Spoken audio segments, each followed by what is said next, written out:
Happy Generational Wealth Wednesday. It's your guy Jimmy from myadvisorjimmyhoward.com. I want to thank you guys for tuning in as always.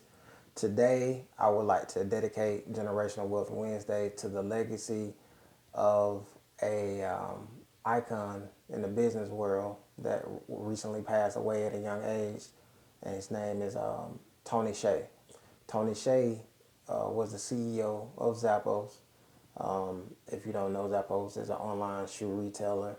The name Zappos is derived from the Spanish word zapatos, which stands for shoes.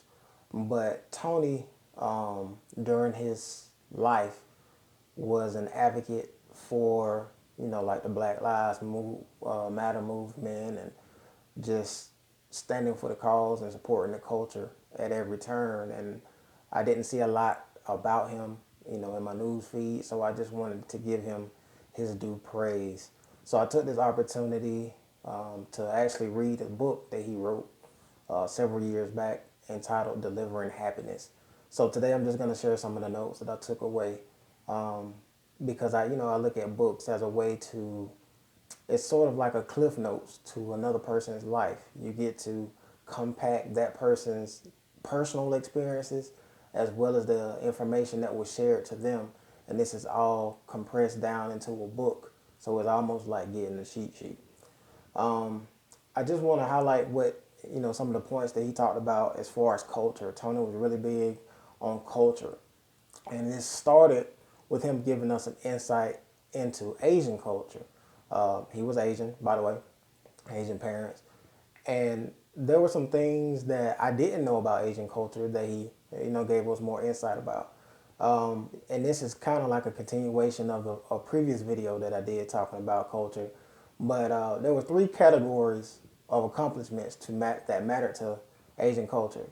You had one was academic, grades, academic awards, and getting accepted into an Ivy League college.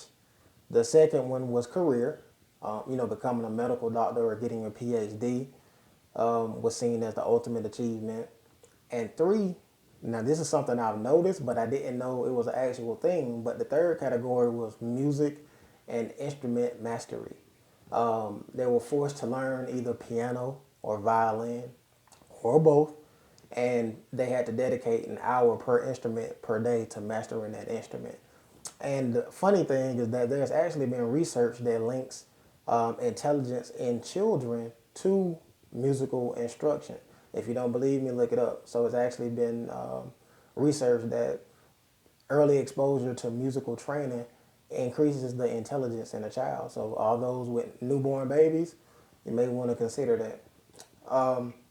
Some more insight that he gave me into Asian culture. Only allowed to watch TV 1 hour per week. Expected to get straight A's in all their classes. And although ACT and SAT is a exam that's taken in high school, his parents require him to practice SAT in the sixth grade. So he started taking exams starting at sixth grade just so they can be prepared to take the exam when the time finally does arrive. The second phase in culture for him derived from, often when we say culture, we're referring to hip hop culture, but for him, it was a rave culture. And, for those who don't know what rave is, because I didn't, but rave is, the electronic music in their movement. But they had this motto, plurk, and it stood for peace, love, unity, and respect. And from that point on, he tried to embody that in all aspects of his life, including his business. So when you fast forward into his business practices and company culture, that was very much woven into the fabric of that company's culture. And he also was a stickler as far as just learning and investing in your employees and personal development. Something that I definitely believe in. So much so that's how he grew his company. He focused on company culture, employee training and development, and customer service to grow the business. So much so that they end up having a company library, Zappos Library, and they incentivize the employees, to read the recommended books. And he saw this as it was an investment. It was a short-term expense, but it was a long-term investment because, sometimes saving money is not the goal per se. So, he definitely, like I said, it's so many nuggets in the book, so many takeaways. Definitely shouted out a lot of our cultural icons. He shouted out Gladys Knight, Serena Williams, Big, Snoop. So I just want to take this time to give him a shout out, and the legacy that he leaves behind.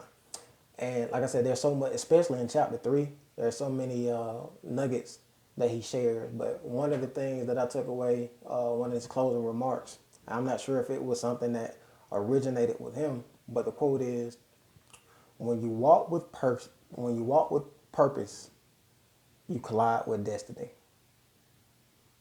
So find your purpose. Put purpose above profits. So of course, this video is more advantageous for all my enterprising individuals, but find your purpose. Peace.